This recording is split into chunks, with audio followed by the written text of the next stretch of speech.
Do you ever wonder how great leaders in the community make things happen? When they encounter new, unexpected challenges like a pandemic, how do they continue to successfully make an impact? Welcome to That Sounds Terrific, the podcast that connects you with these amazing people. Get insights on what they do to meet their goals, find out how you can help them in their mission, and learn their methods so you can be more successful at what you do. Welcome to That Sounds Terrific with host Nick Koziel.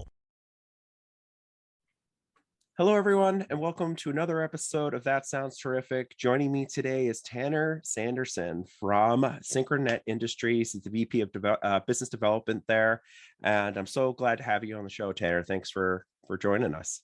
Thank you for having me. I'm very happy to be here.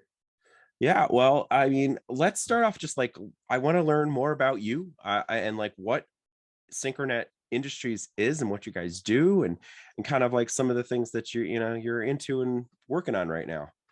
Absolutely. So a little bit about Synchronic Industries. We are a outsourced IT provider in West Seneca, so the Buffalo, New York area. We work with companies that have more than 10 employees that are using technology on a day-to-day basis. And easiest way I can put it is we act as the technology department for those other companies that don't have an internal department. So all of their strategy, advice, and day-to-day support comes through SynchroNet. And a little bit about me, Tanner Sanderson, obviously Vice President of Business Development over here. But on a personal note, I'm engaged to my fiance, Anna Reale. She's first year in law school right now, so that's pretty cool. Awesome. I always tell everybody I wanted to be an attorney, but look at her go. That's great. Yeah, we foster dogs for Nickel City Canine Rescue out of the nice. Williamsville, Buffalo area. Had close to 30 dogs in the last couple of years, so helped them get some homes, and we just really love it. So no kids for us yet, and that's how we spend a lot of our free time. Oh yeah, I have 2 other dogs that you can come foster anytime you want. I've always got treats in my pocket, so they're gonna like the smell of me. That's awesome. No, that's great. And I think, congratulations on your engagement. I think that's wonderful. And, you're both like trying to pursue some great career moves. So I think that's awesome. And then taking care of animals who can't like thank you for that. Right. I appreciate it. It's a lot of fun. It's very, very rewarding. So as much as I like to talk about it, it is very rewarding. Very fun. How do you not keep those dogs? Like, that's why I don't foster, because my few foster cases have ended up with me being like distraught when I had to hand them over. Well, we actually kept the last one. So awesome. Bad example, but yep. So now we own 2 dogs. One came from the SPCA shortly after we moved to the Buffalo area, and then the last one, Ozzy, came from Nickel City. So awesome. You always think you're going to keep all of them until the applications start coming in. You're reading the applications, and the soft spot for me is like families with kids. You see the application come in, they got a couple of little kids, and it gets you excited because you know how excited those kids are going to be when they get their puppy. Yeah, no, that's great. And like, do you like help with training and all that stuff too, and acclimating? Do you like kind of say, oh, this would be great with kids, maybe we should pass on kids? Are you part of that process? Or yeah, absolutely. I'm just getting into that process, especially with helping other people and steering like newer fosters in the direction of like what to do their first time around. But yeah, a lot of it, to be honest, Nick, is common sense. So you get a dog that's a little bit reactive. Maybe a family with other dogs or little kids isn't the smartest move, Right. So that makes sense. Common sense. Well, always have to have a little common sense with animals. I think that's totally true. And but I could talk about dogs all day, and I know that's not the exact reason you were on the show, but I really do appreciate when other parts of my guest lives come out, and I think that's a cool organization to kind of check out, and maybe a future episode, right?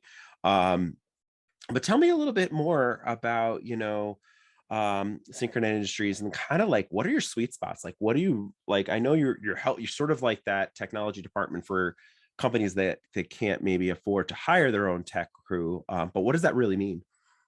So I mean, that's everything. That's day-to-day support, cybersecurity measures, implementing simple things like 2-factor, antivirus, and in mitigating a lot of the risks that comes with the cybersecurity world today. So not to get political, but everything going on in the world, it's becoming a more pressing issue. So really, we're advisors. We're cybersecurity advisors to our clients. And yes, we have a technology department. So when an issue pops up and somebody's printer is not connecting to their laptop or their desktop, we'll fix it. But a lot of it's just advice and steering people in the right direction, because you look at a lot of business owners and CEOs, they don't have that technical background. They're running a business. It's not their primary focus. So they need an advisor or a group to advise them on the best measures to take. So I hope that sums it up. But yeah, my CEO, Jerry Sheehan, started SynchroNet back in 1998. So if my quick math in my head is correct, that's like 25 years. So right around my entire life, he's been running SynchroNet. Yeah. No, that's good experience. And it's you're growing up with technology and you're hiring new talent like yourself, trying to spread the word, right? And cybersecurity and all of those things are like protecting your data and it's just become like an astronomical like job for everybody, when you think about it. Hackers are getting smarter every day. There's new loopholes every day. They have as much practice as the people on the good side of things. So right. So it really is just locking everything down and making sure that those open holes are closed, essentially. Not to oversimplify a complex issue, but that's really it. Yeah, no, I in my past position, I worked with RIT and it was amazing seeing the penetration testing students and the cybersecurity students like kind of like work through all those different tasks, and actually they're like being trained to attack companies, and they were actually companies that were being like hiring them to attack our system. Tell us where the vulnerabilities are. I cannot speak. That's not good for a podcast host.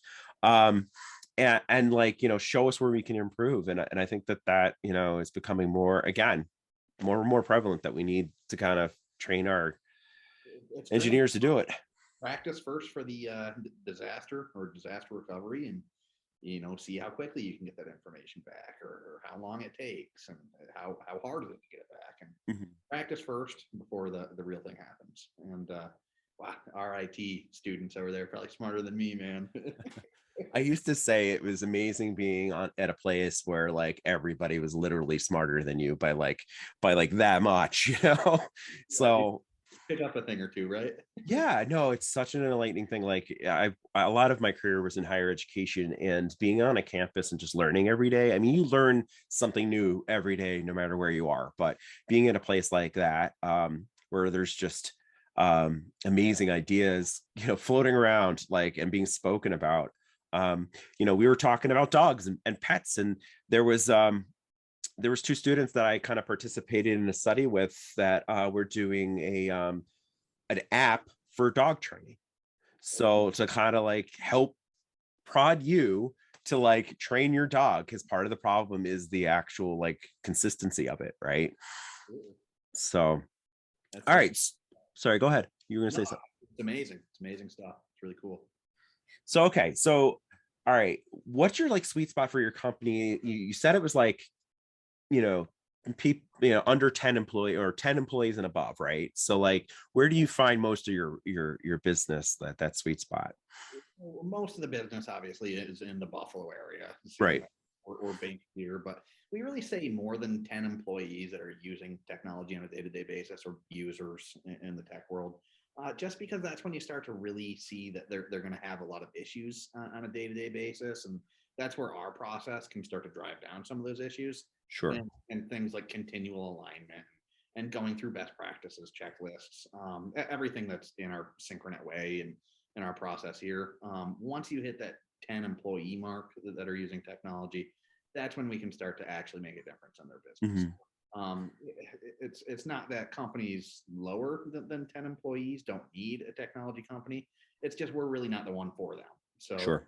If there's anybody listening today that's in that, lower area, that doesn't have quite 10 employees but is struggling, reach out to me and I'll point you in the right direction and try to give you as much help as possible. I'm 9 away, so yeah. I'm getting close. Just call me. I'll give you a couple tips. I'll put it on the phone.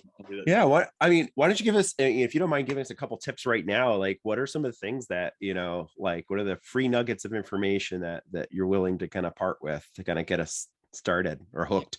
I'll stick with some of the free information too, that you guys definitely don't need an IT company for. So two-factor, I preach it. I've been on a couple other networking groups and podcasts talking about two-factor as well. It's a free security measure. It's an enhanced security feature that you guys can implement right away. It's just, you have to do it, So two-factor, most people are familiar with it. It's on applications like Facebook, your emails, your banking account, if you've got an app for that. But and I can, if anybody's curious on that, I can dive into that further, on a more personal level. Just reach out to me. But passwords is a huge thing. If you're having problems creating a new password that's complex enough, use a website as simple as like DinoPass. It's a free website. It was originally designed for kids with passwords, but you can click the checkbox for a complex password and it'll generate that for you. And it's usually going to be more than 12 characters. It's going to have some numbers and capital letters and a couple characters linked in there to make a complex password. And another big advice, Nick, is don't use your dog name in your password. Or no password. Yeah, password 1 2 3 4. And don't reuse passwords. So it sounds super, easy and like common sense, but I mean, a lot of people tend to reuse passwords, whether it's for your work email and then it's linked to your Facebook as well. It is becoming a crazy world, and we don't want to make it easier for people that have malicious intentions to get into your information, because it's really just making it super simple for them. And I mean, delete old accounts. So quick example I've got, I used to be super into guitars in college, but like unrelated, but if you go to a store and you buy a guitar and they create an account for you and they ask you for your email, and then you get home and you type in a password, and let's say that you never use this account anymore, Nick, like go back, delete the account. It just makes it way easier for the hackers to find that account, get into there, and once they're into that account, they can start to branch out and use your personal information to get into other accounts. So goes for anything, old email accounts, an old Facebook account, if you happen to have 2 Facebook accounts. My old MySpace and GeoCities website, I'm in trouble. Exactly. How often are you logging into MySpace anymore? Delete the account. Not often enough. I have so many friends that are in my space that I need to kind of reconnect with. But yeah, those are some really, simple ones that I can lay out today. And sure. And, good advice for people. So to recap that, biggest free things you can do, two-factor, stop reusing passwords, use DinoPass to create passwords. I'll throw something else in there. Use something that's called RoboForm. It's a password manager. It's an app for your phone.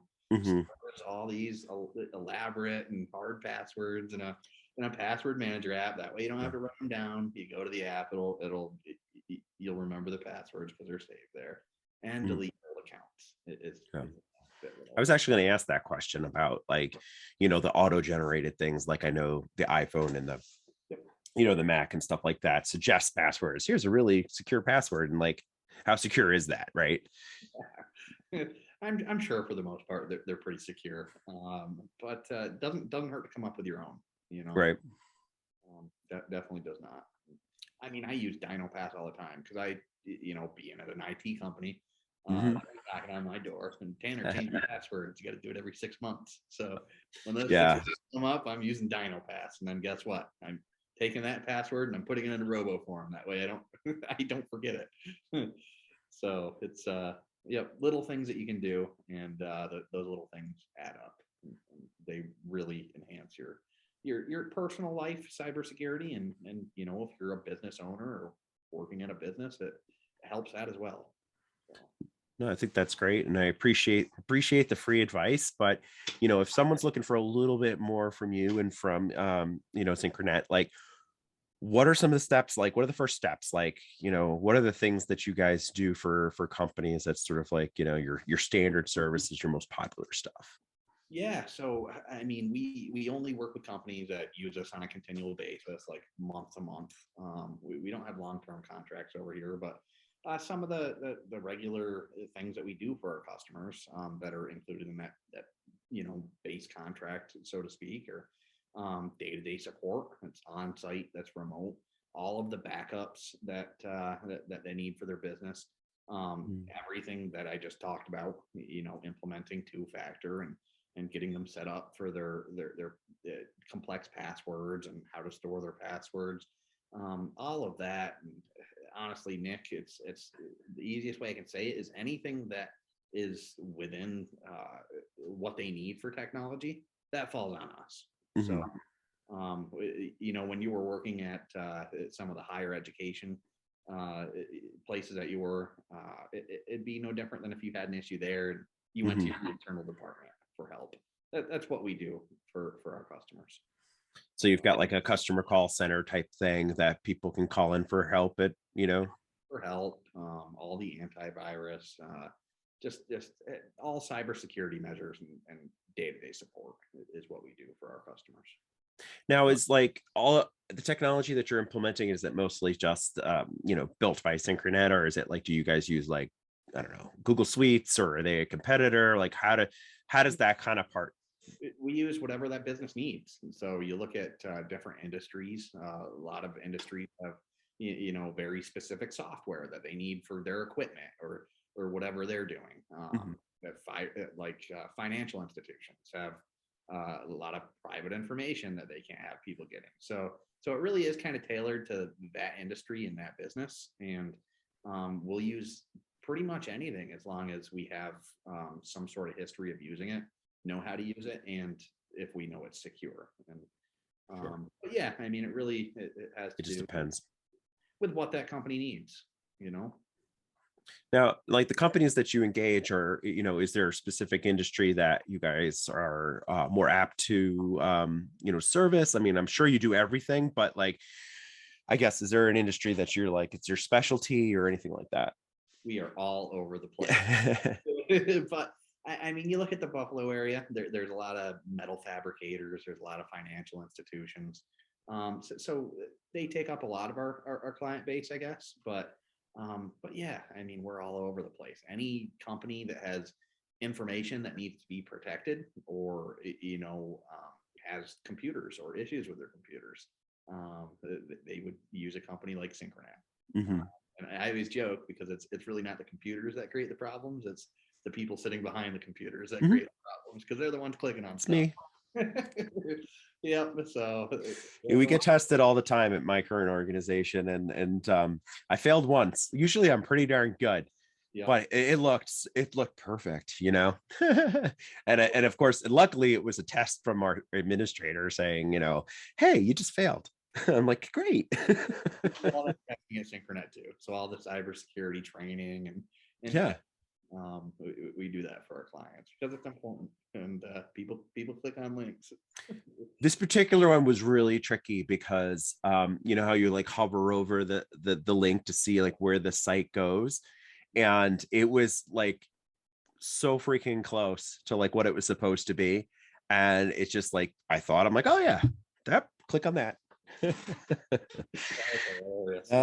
Quite. It was an internal test, but, yeah, luckily. So what is there something that separates you from your competition that like you guys like really excel at, or pride yourself on, that no one else may be doing? It's really our process. We're very proactive. If you look at our company versus other IT companies, a lot of our employees are on the proactive side of things. We've got 26 employees at SynchroNet right now, and only 4 of them are on support desk, 4 to 5 support desk technicians over here. So How we do that, Nick, is on a regular basis for our customers. We've got that best practices security checklist that we go out to their locations, or we do it here if they have cloud services. Go through that checklist, make sure that nothing's missed, essentially. And if it's missed, then you push it back into alignment while you're looking at it. It just makes it so it's always in alignment and not pushed out of alignment. So if it gets pushed out of alignment and we don't have all those check boxes, checked, for lack of a better term, that's when you start to see issues and tickets. So if we can continuously align our environments of our clients, then they're not going to be out of whack. Crazy stuff's not going to be happening, and our support desk isn't going to be super busy, if that makes sense. So Yeah. the analogy I've got a lot like a chiropractor. You go to a chiropractor on a regular basis. You're out of alignment when you get there. They're going to push you back into alignment, and it's not done there. You have to keep going back. So it's just like technology. You can't set it and forget it, because if you set it and forget it, something's going to change in 6 months, and then you're going to be out of alignment, and you're going to start having issues popping up everywhere. So is that why that happens? Okay. The technology is a lot like the chiropractor. There's a good analogy. So does SynchroNet do like what I was just saying? Do they like send out like phishing emails or anything like that to like test out to see, how compliant, I guess, or how good employees are? Yeah, the business owners love it. The business users not so much. They're like me. Yeah, but it's super important, and truthfully, Yeah. they understand. So it's better to get tricked there Than for real. Yeah. So So, and along the same lines, like, do you guys have like training sessions where you kind of come in and show how the employees, how the things work, or like it probably depends on the project, right? So it depends on the project. I'll do that for like networking groups and even prospects that are super interested and maybe adding SynchroNet to their team. But for the customers that we serve, I mean, yeah, we have certain team members here at SynchroNet that's their primary position is training. Sure. For our customers. And I hate to simplify it too much, but like hypothetically, one quarter, you're training. The next quarter, you're sending out the fake phishing emails. People are going to click. The next quarter, you're back to training, and that training changes based on where you're catching people and what more expertise that they need to add. Or where can we help them? And then Sure. the next quarter, so on. So it's just like everything else we do here at SynchroNet, part of the process. Everything we do is on a continual basis. Yeah. Continual alignment. You got to push that back into alignment, Sure. But yeah, it's a primary position for somebody here at SynchroNet. No, I think that's important, like, that continual improvement, and then you think about it from the other company's point of view, that even if it was sort of stagnant, they're going to get new employees that are going to be trained. They're going to have people that leave and maybe had a higher level of security that needs to be adjusted. So I think it only makes sense. Like, it's only logical that you guys would continue to be trying to improve things, right?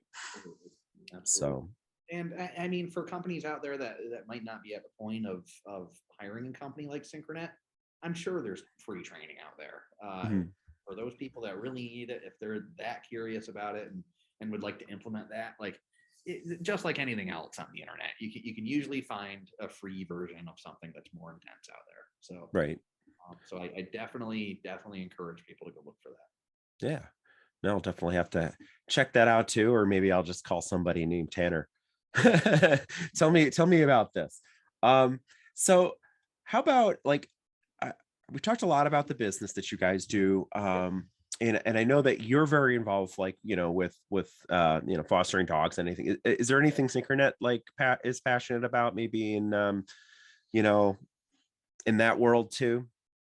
Oh man, in the dog world, huh? No. Well, maybe not the dog world, but like, what are the other ways that maybe SynchroNet likes to, give back or to the community?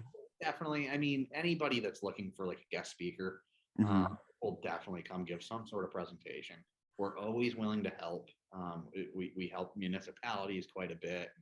and guiding them and giving them as much free resources as we can until it comes to a point where a relationship makes sense. But Yeah. I strongly encourage people to check out our website. There's a bunch of free resources on there.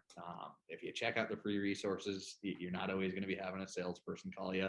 So don't worry about that. But yeah, there's a lot of things on there, from audits to, we've got a Vimeo channel where you can go watch videos and start to implement stuff like that. But something that SynchroNet really is something unique about SynchroNet, I believe, is our building over here. We've got a really, really cool building in West Seneca. It's on North America Drive, and we've got solar panels on the roof. We've got geothermal heat. Awesome. It's a very cool building, and it's energy friendly. So that's definitely one of the things that caught my eye when I was looking around, for a job out of college, and after I went in a different direction and came back here. It's just super cool and very eco-friendly. Cool.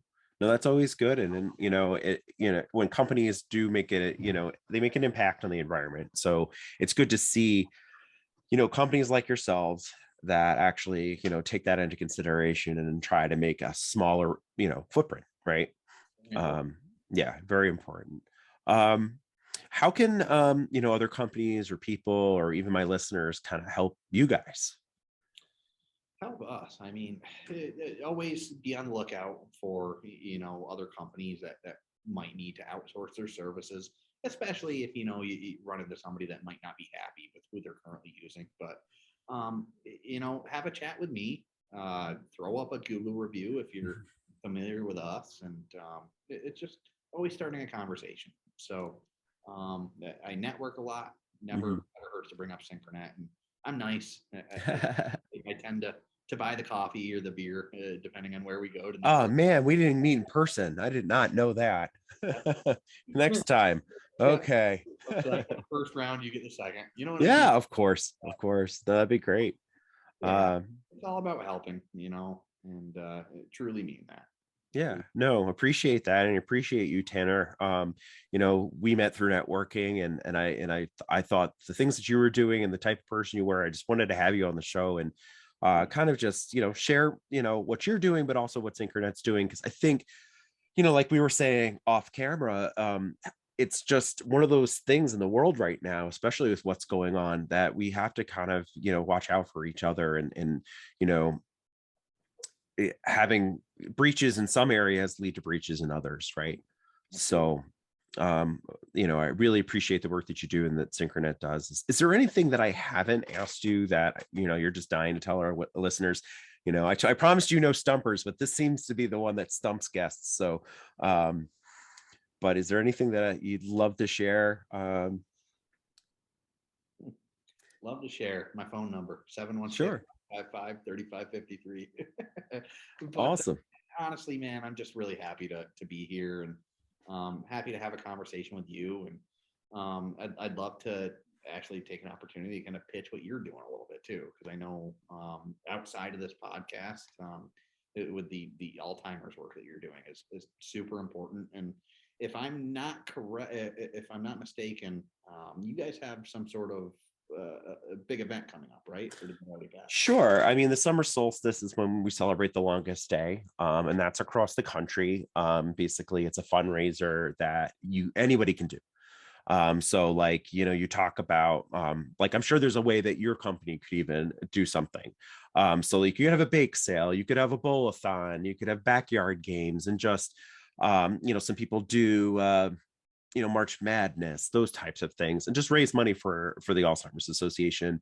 So that goes towards our, community support, education programs, research, and a variety of other different things that we do to help people with the disease and their caregivers. Thanks for that. That's great. And then we always have the walk to end Alzheimer's, and we have a cycle. We have a bunch of different things and ways for you to volunteer as well. If you're not into fundraising, we have education programs and not care consultations, but it's important. Yeah, I think it's like a lot of other diseases or anything that affects people. Sure. everybody tends to know somebody that is, going through that. So Yeah. No, I appreciate that. Yeah, I was trying to say support groups. That's what I was trying to say. Geez. It feels like it's a Friday today, but for some reason I feel like it's a Monday because I just cannot get centered on things. But no, I like I said, Tanner, I really appreciate you coming on the show, sharing your thoughts and all the things that you're doing. You are a great person to network with, and you introduce people to other people, which I think is great. Thank you.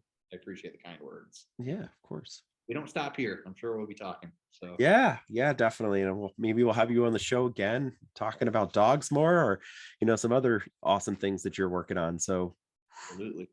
Right. Well, I appreciate you, Nick. Thank you. Yeah. Well, thank you for being such a terrific person. And so I'm your host, Nick Koziel. This has been That Sounds Terrific. And joining me today was Tanner Sanderson. Thank you again, Tanner. Thank you.